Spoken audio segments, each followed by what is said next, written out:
Saúdo a todos com a graça e paz do Senhor Jesus. Amém?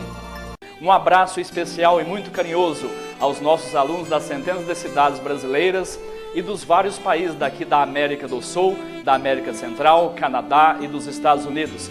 Especialmente aos nossos dois primeiros alunos do exterior, há 16 anos, um de Miami e outro de Nova York. E também aos nossos alunos dos países africanos, europeus, Ásia, Austrália, China, Japão e de tantas outras nações. Enfim, também para todos os nossos telespectadores que estão sendo alcançados pela TV digital e online em todos os quadrantes da Terra, a todos os irmãos que assistem os nossos DVDs pelos vários meios da avançada comunicação, inclusive pelas traduções e intérpretes. Capítulo 4, Arrebatamento.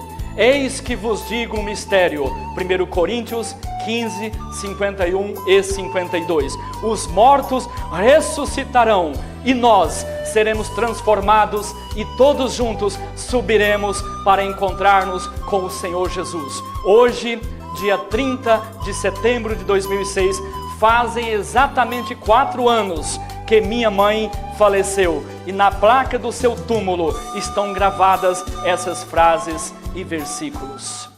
Obedeci ao Senhor Jesus, combati o bom combate, acabei a carreira e guardei a fé. Desde agora a coroa da justiça me está guardada, a qual o Senhor, justo juiz, me dará naquele dia, e não somente a mim, mas também a todos os que amarem a sua vinda. 2 Timóteo 4, 7 e 8. A morte será destruída e a vitória se completará. Quem crê em Cristo nunca morrerá. Enoque, no ano 987 da criação, e Elias, no ano 850 a.C., foram modelos de arrebatamentos humanos. E Jesus, o modelo de arrebatamento espiritual. Hoje, quem crê em Cristo e morre, o seu espírito é levado direto para os braços de Deus, esperar dormindo, o arrebatamento. Quem não crê em Cristo, a parábola contada pelo Senhor Jesus Cristo do rico e Lázaro afirma que vai direto para o inferno, que teologicamente pode estar no centro da terra. O Senhor Jesus disse que o dia e hora ninguém sabe, mas a estação e a geração já deixaram registradas. É a geração que viesse a ver o nascimento de Israel e presenciar o princípio de dores. E estação é a do momento da colheita, onde tudo já está pronto e preparado. Tudo de Mateus, Apocalipse e outros livros proféticos já se cumpriram. O tempo está mais próximo do que você está pensando. Em breve haveremos de ver o nosso corpo sendo transformado e os nossos pés se distanciando desta terra em direção aos céus.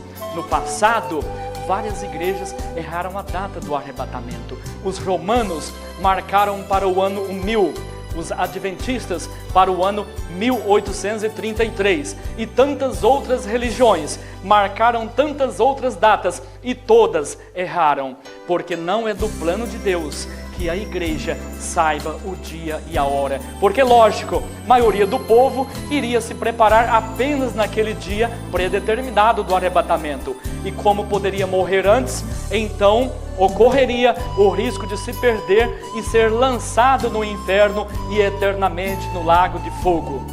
Contudo, deixou registrado para os sábios e prudentes a estação certa e qual seria a última geração.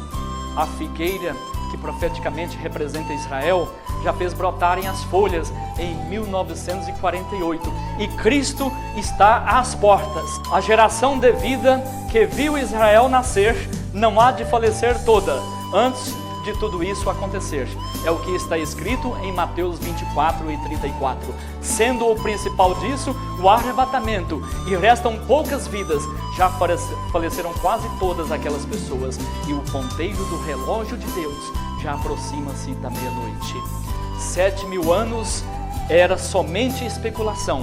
A epístola apócrifa de Barnabé, que é muito usada no Evangelho de Allan Kardec, diz que de 1000 passaria e 2 não se completaria. E agora, após o ano 2000, tudo caiu por terra daquelas sustentações antibíblicas.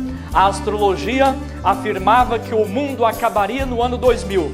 E da mesma forma, as datas das pirâmides do Egito resultaram também que tais datas já se passaram e ambas as teses caíram no descrédito e no ridículo.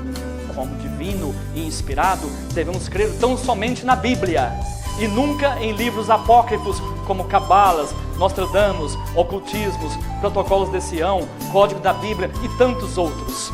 Escrevo apostilas e livros já por 30 anos e sei o quanto as literaturas são vulneráveis e passíveis de revisões. Mas na Bíblia podemos sim confiar, pois a palavra de Deus é imutável, infalível e eterna. O meu sucesso está nela, a Bíblia Sagrada. Há poucos dias encontrei 10 cadernos de 200 folhas de meditações, manuscritos que eu mesmo fazia, e já li a Bíblia por 18 vezes e alguns capítulos até por centenas de vezes, e não consigo dormir sem antes ler ao menos um capítulo dela, mesmo quando vou dormir às 3 horas da madrugada. O dia e a hora do arrebatamento não sabemos, mas podemos afirmar que estamos vivendo os últimos segundos da igreja aqui na terra. Cristo já está posicionado e com os ouvidos reclinados, afinados e aguçados, querendo escutar, ansioso por ouvir a ordem do Pai e rapidamente descer às nuvens para receber a noiva das mãos do Espírito Santo. Será arrebatada apenas a igreja lavada pelo sangue do Cordeiro e subiremos para as nuvens de anjos a encontrar-nos com Jesus, o Salvador. Ainda bem que não depende de placas, pois infelizmente tem muitas denominações que ao invés de amar o povo, gostam de matar dons, humilhar e dispersar fiéis. E vai aqui um aviso para os nossos alunos que já são pastores, presidentes e para aqueles que ainda serão em breve.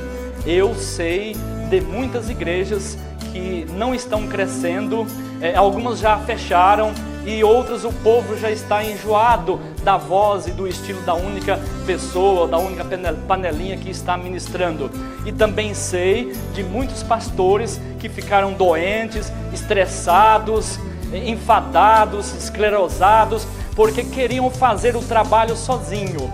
A igreja honesta é a igreja que faz escala, aproveitando todos os seus obreiros, quer seja no louvor ou na palavra. Você, ouvinte, precisa ser arrebatado. Você não pode ficar para trás. Procure uma igreja onde tenha oportunidade de trabalhar e exercitar o seu dom. E sempre peça a Deus força para alimentar a sua fé. Deus sabe que somos barro, pó, sem estrutura, e nesse momento de fraqueza, o Espírito Santo invade o depósito e reservatório de nossas orações passados e intercede por nós com dons gemidos e inexprimíveis. Por isso que em nossos momentos de alegria e das vacas gordas, temos de orar muito para fazermos estoques média e moral com Deus. Você deve travar lutas diariamente com Deus, derramando lágrimas e colocando a sua boca literalmente no pó, no chão mesmo, e pedir misericórdia e perdão. Esta é a única forma que você consegue abalar o trono de Deus e sensibilizá-lo. É certo que Deus opera na fraqueza e humilhação humana. E quem busca, encontra. E quem pede, alcança a misericórdia, o perdão e a benção tão desejada. Nunca devemos desgarrar de Deus, ainda que isso nos custe andar manquejando em todos os nossos dias futuros, ou nem mesmo depois que formos abençoados. O doutor tem que orar 10 vezes mais. Problema se resolve com oração. Às vezes 14 horas por dia pode não ser muito, dependendo do problema. E às vezes 7.000 orações em 4 anos também pode não ser em excesso. Certa vez, há vários anos, recebi uma carta de uma anciã clamando por justiça. E fui comovido e impulsionado pelo Espírito de Deus a fazer a viagem que pessoalmente eu não queria, mas pois eu estava ocupado demais e eram 600 quilômetros, metade em estrada de terra e metade em asfalto, e todo o trajeto com muitos buracos. Também a causa era pequena, não compensava a viagem, poderia ser resolvido por algum advogado da localidade dela. Mas, cumprindo-se o dia, eu e um companheiro saímos de madrugada para chegar na hora certa, e sem dúvida foi a viagem mais gostosa que já trabalhei. Foram 7 horas de conversas bíblicas e o tempo todo eu sentia algo muito diferente, um refrigério intenso e muito gostoso na alma, que antes nunca havia sentido igual. Chegamos às 11 horas e fomos para a casa dela. A anciã então se levantou do seu quarto com os joelhos todos desconjuntados, calejados e olhos inchados de tanto orar, chorando.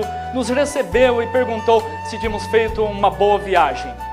Respondemos que sim, e a anciã informou que o meu Senhor Jesus nunca me decepcionou, pois estava orando para esse fim desde as 5 da madrugada. Resolvemos o caso e às 15 horas terminou a audiência e retornamos às 16 horas e chegamos de volta à casa à meia-noite. Depois de haver rodado os outros 600 quilômetros e de tanta unção, ocorreu até trasladação na viagem.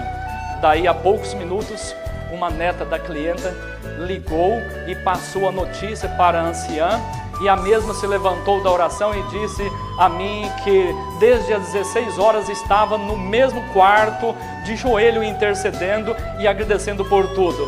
Nesse caso, foram 14 horas. E conversando com a referida cliente, ela disse que era costume orar muito, e inclusive um dos motivos também que achou muito bom ter se aposentado há 4 meses foi que passou a ter mais tempo para ajoelhar e adorar a Deus, que antes orava apenas 4 horas por dia, e a partir da aposentadoria havia dobrado os momentos de oração. E o motivo especial daquele dia era a benção sobre a viagem e não o problema dela em si. Disse mais que a maior vontade dela é a de estar orando no momento do arrebatamento ou da morte. Somente então foi que constatei o porquê do refrigério da viagem, e posso testemunhar que aquele refrigério especial e intenso me acompanhou por muitos dias após. Embora constantemente sinta o mover do Espírito Santo, a graça e a sombra do exército de anjos em minha vida. Razão porque tenho vencido inúmeras tempestades violentas, e estou de pé até hoje. Aprendi com a anciã e coloquei em prática a partir daquele dia que, primeiro, devemos aumentar o nosso tempo de oração, especialmente para interceder. Segundo, tratar Jesus de meu Senhor Jesus e nunca de cara, você e etc. C, sempre orar chorando e de joelhos. E tantas outras lições de humildade e perseverança que aprendi e passei a praticar mais a partir daquele dia. Tudo para o fim de reverenciar e adorar mais a Deus, ficar em maior comunhão com Ele, viver em constante e intenso refrigério e com forças renovadas, e ter os problemas solucionados e presenciar ações sobrenaturais de Deus em nossas vidas. Estou citando esse testemunho porque vivi gostosas experiências que até então nunca tinha vivido, e depois eu ainda fui muitíssimo beneficiado com as medidas acima que tomei a partir daquela data. E desejo que todos também conquistem grandes e gigantescas bênçãos. Não estou admoestando que todos devam orar 14 horas por dia, mas ao menos dobrar o tempo de costume. Então, quem orava meia hora dia, passa para 1, e quem orava 1 hora, passa para 2, e assim por diante.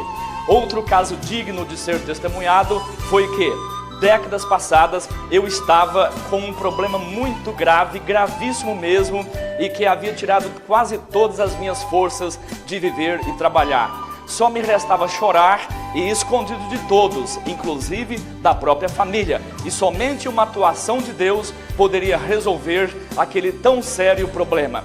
Então, aprofundei-me, mergulhei mais e mais em Deus. E foram 7.000 orações e demoraram 4 anos, média de 5 orações por dia, somente para aquela finalidade.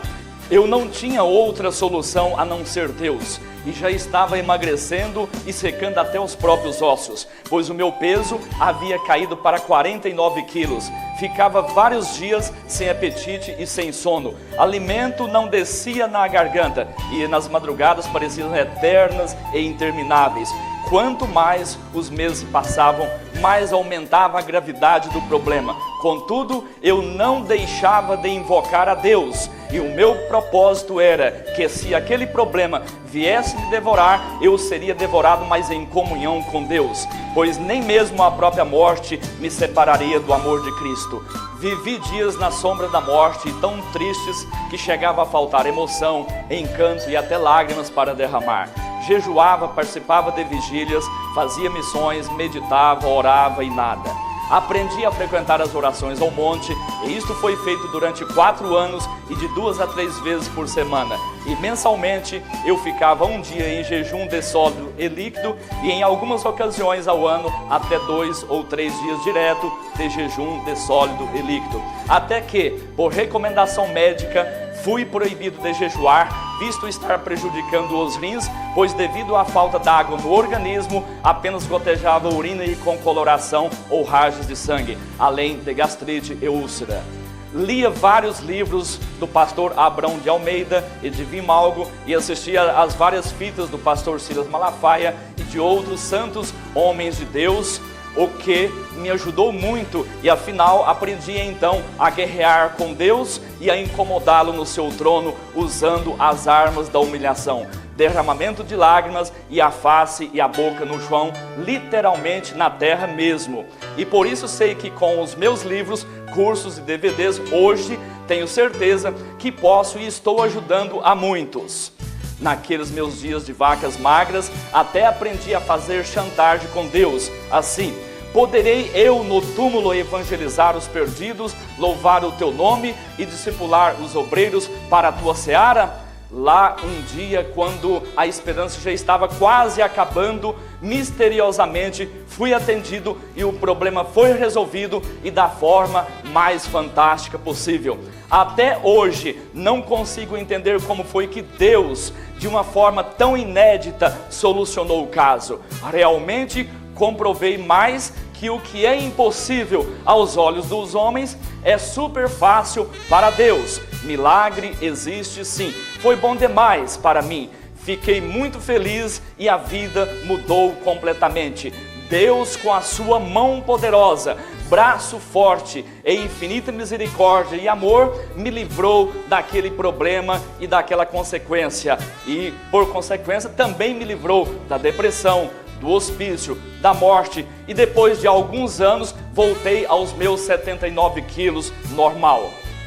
Afora esse problema gigante, tive vários outros problemas menores, que também foram resolvidos com centenas de orações e em espaços de meses e alguns até de anos. Conheço inúmeras irmãs que ficaram 5, outras 10 e algumas até por 15 anos orando todas as madrugadas para o fim da conversão de seus esposos, e venceram, receberam as bênçãos, e hoje os maridos que eram ímpios em excesso passaram a ser exemplares pais de famílias, obreiros, pastores e santos homens de Deus. Mães que oraram de 3 a 5 anos para os filhos viciados retornarem para a igreja, e hoje os jovens são exemplos na igreja. Na verdade, hoje todos nós, pastores e ministérios, enfrentamos problemas iguais e até maiores que aqueles que eu já venci. O que acontece é que a nossa intimidade, comunhão, fé e experiência com Deus cresceram e consolidaram tanto, ficou gigantesca, e por isso, por si só, já pode superar e derrotar qualquer tipo de problema. Para ter vitória, depende de fé e persistência. Porém, advertimos aos nossos alunos que, cuidado, nunca queiram impor condições ou acordo, cobrar legalidade ou direitos, proposta, satisfação, desafio, revanche ou duelo com Deus, mas sempre confessa ser pecador e sempre pede amor, graça e misericórdia. Também aconselho aos nossos alunos a clamar mais e mais por amor do que por justiça.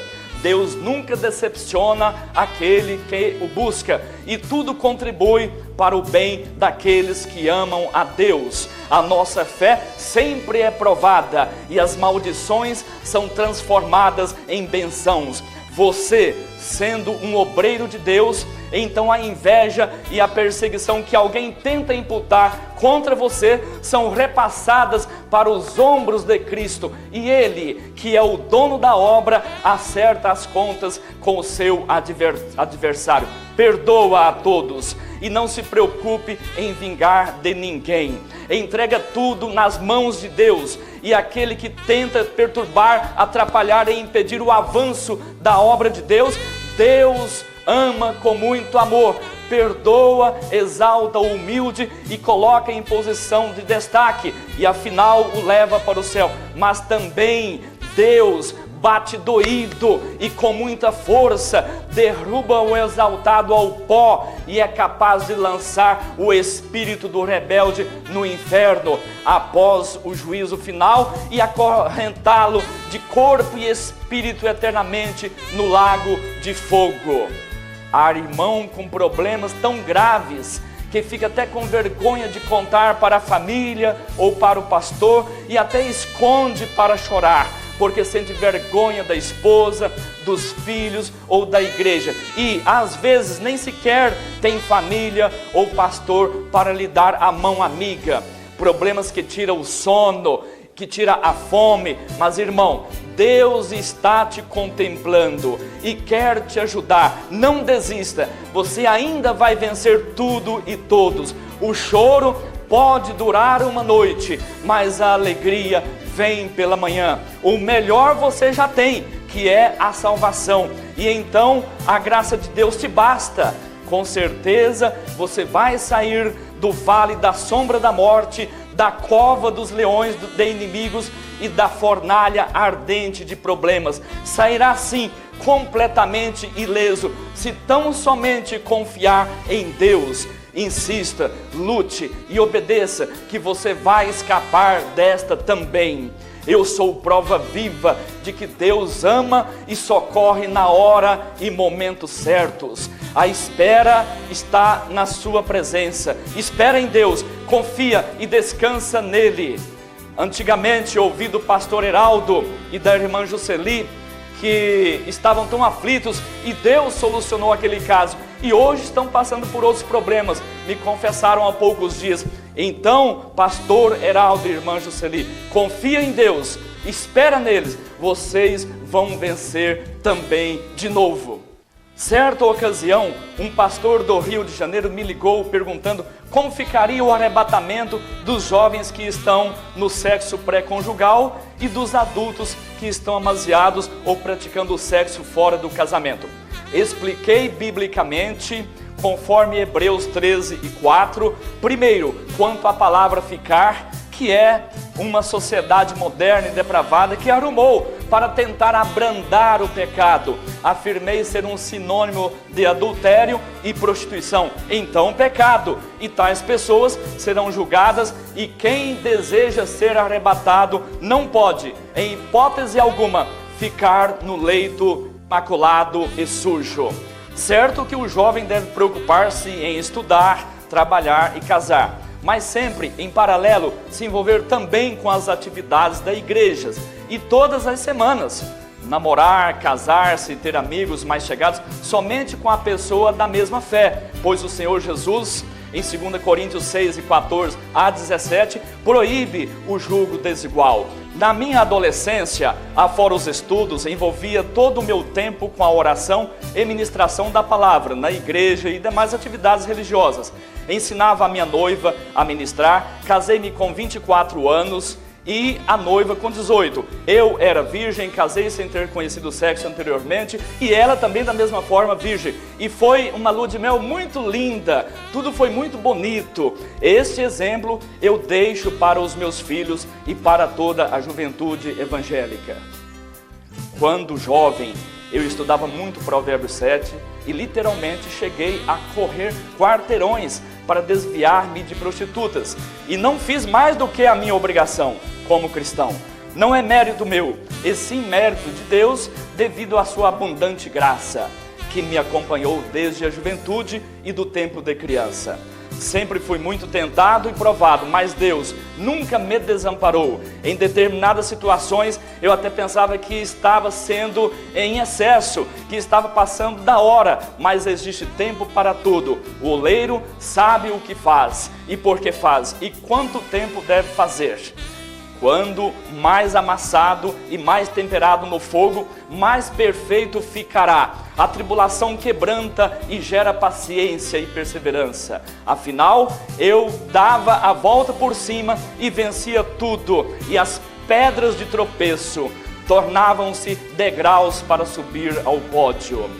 Deus tem um carinho muito especial comigo e sempre me concedia e concede vitórias e bênçãos bem maiores que a proporção ou o tamanho das provas, e coisas tão misteriosas que eu nunca esperava ou não merecia aconteciam e sempre acontece. Minha experiência com Deus é muito bonita. Ele me trata com muito carinho e sei que é com uma especialidade diferente, e não admito que tenha alguém mais beneficiado que eu. Por isso eu afirmo, e com toda convicção, que sou sem nenhuma dúvida uma das pessoas mais felizes da terra.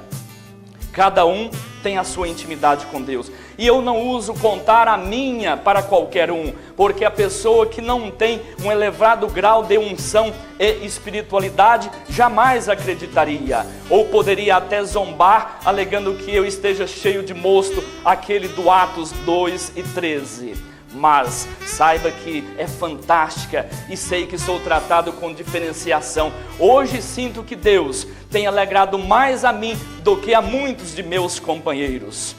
Quanto aos jovens, aconselho que o ministério e toda a igreja devam ficar junto com os tais, aconselhar, conversar e ministrar cursos de namoro, sexo e casamento todos os meses. Os pais têm de voltar a ser adolescentes e acompanhar os seus filhos em tudo e ter o maior ciúme dos mesmos. Falo com conhecimento próprio, pois tenho 3 filhos. Pastor Magnus, que quando tinha 15 anos já dirigia sozinho uma congregação, hoje com 22 anos é advogado e diretor administrativo do seminário, agora informatizado, penetra em todos os países. Kellen, com 21 anos, advogada, diretora do departamento jurídico do seminário e vocal da igreja. E o terceiro filho, Issacar, com 17 anos, um levita de Deus, toca na igreja com muita facilidade 5 instrumentos. Mesmo estando todos em comunhão e com atividades na igreja, entendo que é bom sempre continuar sendo monitorados, porque é melhor prevenir do que remediar. Sei que o jovem é muito tentado e visado pelo maligno para daí tentar também desestabilizar os pais, sendo ou não obreiros, razão porque, então, nós pais, líderes e pastores, temos de viver bem próximo e junto dos filhos e acompanhar todos os seus passos dia e noite. Lembro-me que ainda muito jovem, eu comecei a estudar à noite e dos 15 aos 18 anos, todos os dias, quando chegava da escola, já às 23 horas, minha mãe levantava da oração, acendia a luz, abria a porta e me abraçava, colocando uma das mãos em minhas costas e a outra ao lado na minha cabeça. E assim aproximava o meu rosto ao dela e me abençoava, e eu sabia que ela gostava daquela posição para que a minha boca pudesse ficar perto das suas narinas e com isto ela ter condições de perceber se em mim havia mau cheiro de cerveja ou de cigarro. E como à noite havia muita reportagem sobre drogas no jornal da Rádio Globo, Tupi, Bandeirante, então a minha mãe até examinava os meus braços para ver se tinha algum sinal de picada de droga injetável. Um bom exemplo e modelo para as mães de hoje monitorarem os filhos e às vezes uma ótima oportunidade para dar abraços afetivos que há muitos anos já não são dados.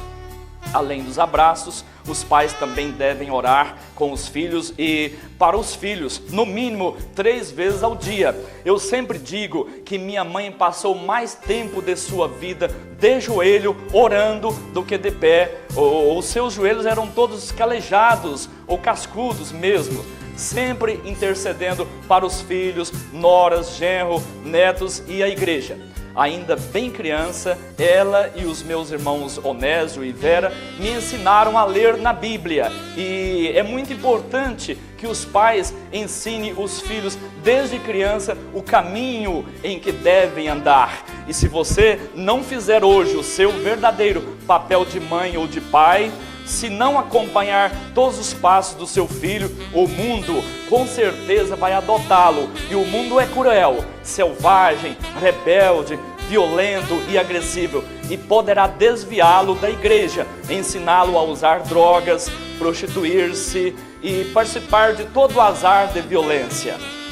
Já fazem mais de 20 anos que ministro cursos antidrogas para milhares de jovens e grupo de mães. Monitoro 1.700 jovens por ano lá no Clube do Estudante, uma entidade mantida pelo nosso seminário aqui em Tuiutaba. E centenas desses jovens são usuários e prostitutas, todos são evangelizados e recuperandos.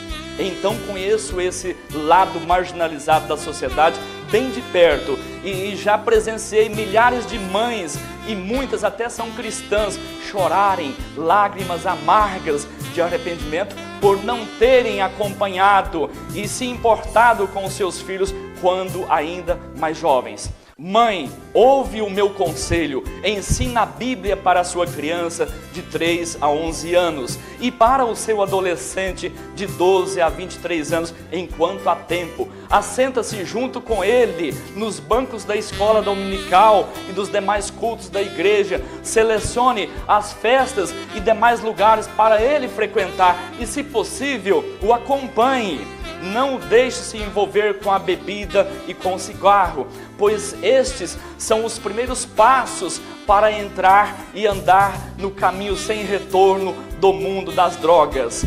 www.abcad.com.br é o endereço do nosso site para que você possa conhecer mais sobre as drogas.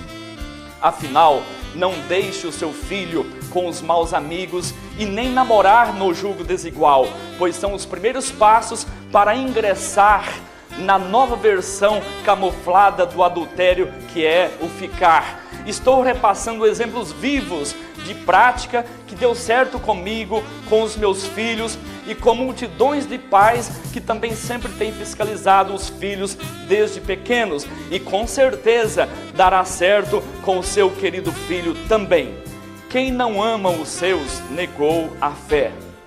Hoje temos inúmeras literaturas e métodos de trabalhos com os jovens. Há poucos dias examinei algumas de René Terranova, da Videira de Goiânia, Valnice Milhões, Pastor Fanini, Robson Rodovalho, Bola de Neve, e achei todos eles, muito importante para adolescentes. Devemos procurar e estudar essas matérias também.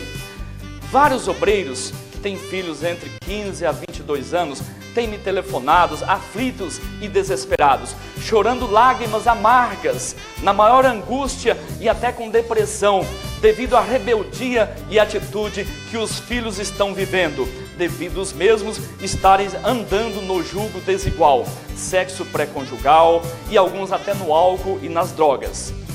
Os filhos devem honrar os pais para terem mais dias de felicidade, de sabedoria, saúde, fé e afinal viverem mais na terra e depois eternamente nos céus.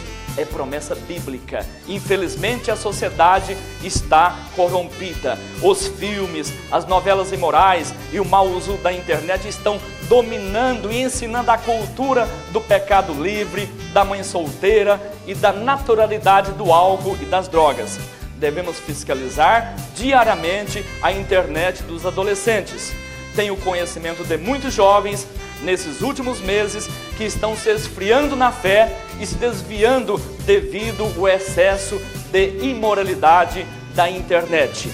É momento de a igreja ministrar, combater esses vícios com a juventude. Todos os meses, sem trégua. Com certeza, esses esfriamentos de fé e de amor são devido à iniquidade e o pecado de Mateus 24, versículo 12, que estão se multiplicando e uma considerável parte da juventude e até dos adultos estão dentro da igreja, mas apenas fisicamente, infelizmente. Muitos entendiam que desviar seria sair da igreja, mas o maligno mudou a roupagem da palavra e está colocando o sexo livre, o amaziamento dentro da própria igreja, no meio do povo adulto e tentando levedar a massa. Assim, negam a fé e continuam dentro da igreja para contagiar iniquidade para outros. Há pouco, assisti uma reportagem na maior rede de televisão do Brasil, onde se dizia que 86% da juventude brasileira já experimentou o sexo e vive em adultério. E que nos Estados Unidos, Espanha, Alemanha e Itália chega a 94%. E o índice de amaziados chega em média a 40%. Lamentável. Então, infelizmente, para a sociedade secular atual, o namoro e o casamento já decaíram. E será que apenas 4% da juventude é que será salva? Ouvi o pastor Takayama, em 1985, na cidade vizinha aqui de Capinópolis, Minas Gerais, dizer, além do choque de misericórdia ao povo hebreu, também que Laodiceia não morreu, mas graças a Deus que Filadélfia também ainda continua viva.